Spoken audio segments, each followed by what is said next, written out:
Ayan, our menu for today. Paksiw na tambakol. Paksiw sa gata, by the way. Okay? Yan.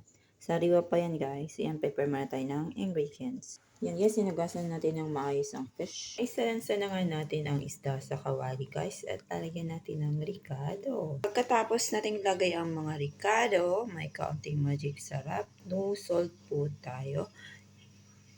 Yan, guys. May suka na po pala siya. Sorry guys, may konting salt po pala ha. Pasensya na. Para mamaya din na tayo mag-salt pag nilagay na yung gata. Ready na ang ating pizza. Amoy na ang ating paksiw. At lalagayan na lang natin ng kakang gata later. Patutuyuan natin ng konting sabaw guys bago natin ilagay yung ating niyog, gata. Ayan na guys, maglalagay na tayo ng gata. Ayan na siya. Ay, wait lang. Ayan na guys, nalagyan natin yung gata. Ilalagyan na natin ang ating pichay.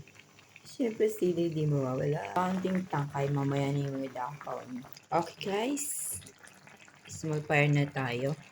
Unti-untiin natin yung sabaw. Maluto-luto ng konti yung gata.